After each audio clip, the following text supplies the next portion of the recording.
خدا ہمارے ساتھ یہ ہے کہ مجالس کو قبول و منظور فرمائے، جناب سیدہ کے بارگاہ میں منظور ہو جائے۔ عبدالملک مروان کا ایک بہت ہی، آپ دیکھیں کہ فرش اعظم کی اہمیت و عزت کیا ہے۔ اس کا بہت قریبی ایک وزیر ہے،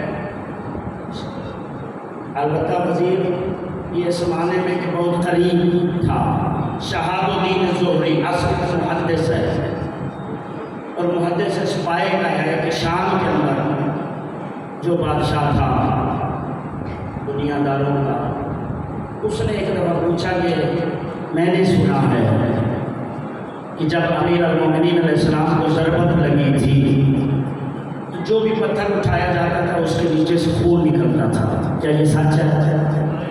یہ تھوڑا سا گھبرایا، اس کے دل میں، شہاب الدین کے دل میں محبت اہل بیت تھی، یہ تھوڑا سا گھبرایا کہ یہ اتنا بڑا دشمن ہے آل محمد کا،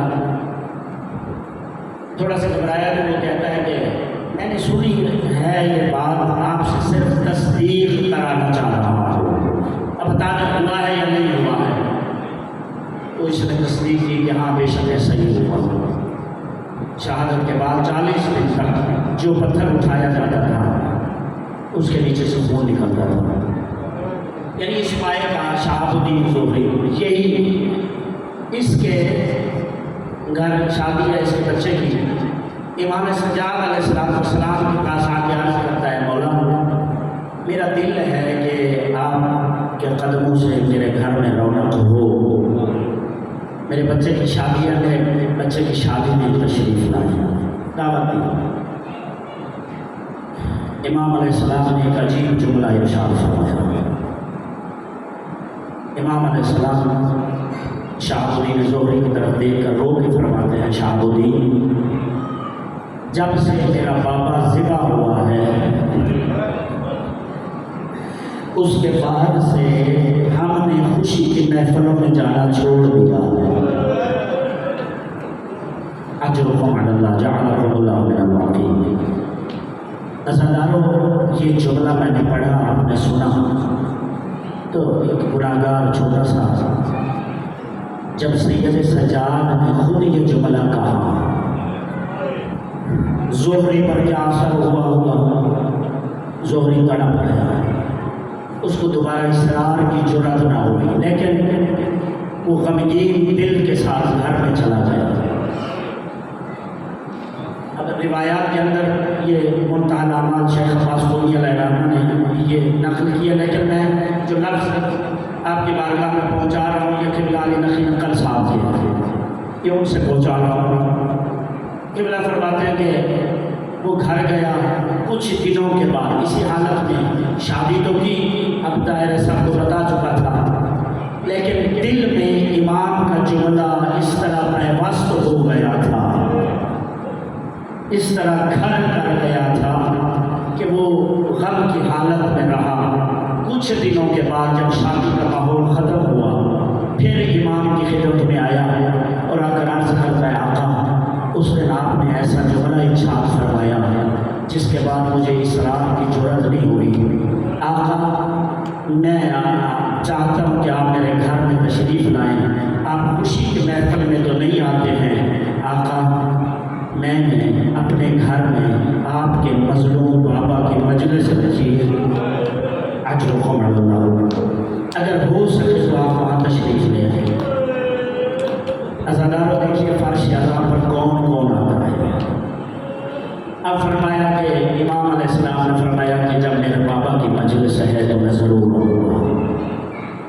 عزادارو نے مضمون کو پورا مختصر کر امام علیہ السلام تشریف لے گئے، آپ ماحول اور پس منظر آپ کے سامنے ہے، اور عبدالملک کے ساتھ اس کا تعلق، شام والوں کے ساتھ اس کا تعلق کے سامنے ہے۔ چند مخصوص چیدہ چیدہ مومنین کو مجلس میں دعوت دی گئی، مجلس شروع ہوئی۔ آپ دیکھیں کہ مجلس میں اکثر کہا جاتا ہے کہ جناب سیدہ مجلس میں تشریف لاتی ہیں اور جناب سیدہ کے ہاتھ میں ایک رومال ہوتا ہے، جب ہماری آنکھوں سے آنسو نکلتے ہیں تو یہ ضائع نہیں ہوتے، بلکہ صدیقہ کبریٰ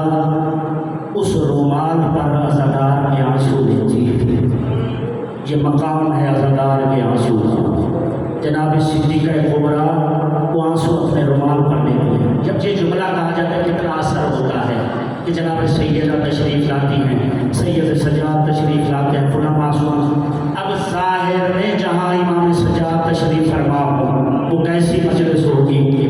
عزاداروں کہتے ہیں کہ وہ مجلس شروع ہوئی، ذاکر مرثیہ خان نے مرثیہ شروع کیا۔ جب مجلس شروع ہوئی، امام سجاد علیہ السلام کو ایک مسند پر بٹھایا گیا، امام تشریف فرما ہوئے، سارے اپنی اپنی جگہ پر بیٹھے تھے۔ ایسا گریہ ہوا وہ مجلس کا ماحول کہ لوگوں کو پتہ نہیں چلا کون کہاں بیٹھا ہے، سارے اس طرح گریے میں مدہوش ہو گئے۔ جب مجلس ختم ہوئی، لوگوں کو تھوڑا سا ہوش آیا تو دیکھا امام سجاد اپنی مسند پر نہیں بیٹھے ہیں۔ لوگ پریشان ہوئے، ادھر ادھر دیکھا کہ امام سجاد کہاں تشریف فرما ہے۔ فرمایا کہ دیکھا امام سجاد وہاں بیٹھے تھے جہاں عزاداروں کے جوتے بیٹھے تھے، صرف عزاداروں کے جوتوں میں نہیں بیٹھے تھے۔ سادات سے معافی مانگ کر جملے نہ پڑے ہوتے میری جرأت نہیں تھی، بلکہ فرمایا صرف نالین میں بیٹھے نہیں تھے، بلکہ عزاداروں کے جوتوں کو صاف کر کر کے سیدھا کر اجرکم علی اللہ۔ زہری آیا، امام کے قدموں پر گرا، قدموں پر گر کے کہتا ہے آقا آپ یہاں آ کر بیٹھ گئے ہیں، مسند پر بٹھایا تھا۔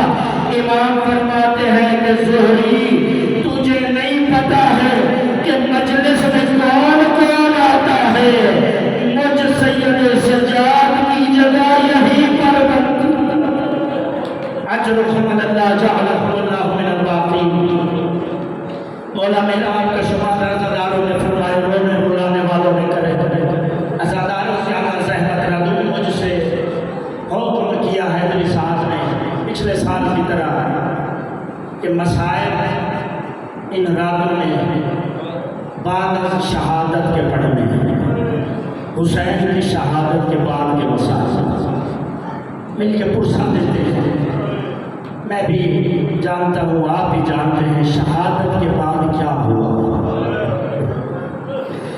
کیا پڑھا جائے، کون کون سا مسائل پڑھا جائے، شہادت کیسے ہوئی، شہادت کے بعد کیا ہوا، تفصیل میں نہیں جاتا، صرف ایک جملہ عرض کرو۔ صاحب الحکایہ والحوادث نے امام زمان علیہ السلام کا ایک مرثیہ لکھا ہے اپنے جد مظلوم کے لیے، اس میں یہ جملہ لکھا ہے امام زمانہ کے لوہے کا۔ امام فرماتے میرا سلام ہو میرے اس دادا پر۔ آپ جانتے ہیں کہ سارے شہداء کے سر مطہر جو ہیں وہ 11 محرم کو سر سے جدا کیے گئے۔ امام زمانہ فرماتے ہیں میرا سلام ہو میرے اس مظلوم دادا پر کہ جس کے سر کو اس وقت تن سے جدا کیا گیا کہ جس کے اندر ابھی روح باقی تھی۔ اجرکم علی اللہ جعلکم اللہ من الباقین۔ رونا نہ رونے کی شکل ضرور بنانا، بطور دعا فرمائیں گے۔ ابھی جان باقی تھی شمر آ کر جال سجانا ساتھ میں، وہ سینہ جس کے مصطفیٰ کو سے دیا کرتے تھے۔ سید مجھے معاف کرنا، یا بارے سے ازا مجھے معاف فرمائیے گا آقا، اب میں کیسے چھپاؤں؟ میں نے خود پڑھے نہ ہوتے یہ جملے، اختر کی کتاب میں میں نہ پڑھتا، کبھی جرأت نہ کرتا۔ عزاداروں نارم دل ہو مجھے معاف کرنا۔ وہ سینہ جس پر نبی بوسے دیا کرتے تھے، علی کی بوسہ گاتی، بطول کی بوسہ گاتی، شمر جوتیوں سمیت سوار ہو گیا۔ نبی ذات نے پوچھا شمر تو جانتا ہے میں کون ہوں؟ اس نے کہا میں جانتا ہوں، تو مصطفیٰ کا بیٹا ہے، علی مرتضیٰ کا بیٹا ہے، فاطمہ الزہرا کا بیٹا ہے۔ سیدوں مجھے معاف کرنا، جب مولانا اس ملعون نے یہ کہا نا کہ آپ یہ ہیں آپ یہ ہیں، اس وقت آقا فرماتے ہیں جب تو جانتا ہے تو مجھے قتل کیوں کر رہا ہے، میرا سر تن سے جدا کیوں کرتا ہے؟ یہ کہتا ہے مجھے انعام کی لالچ ہے۔ مولانا نے فرمایا کہ میرا نانا تجھے بہشت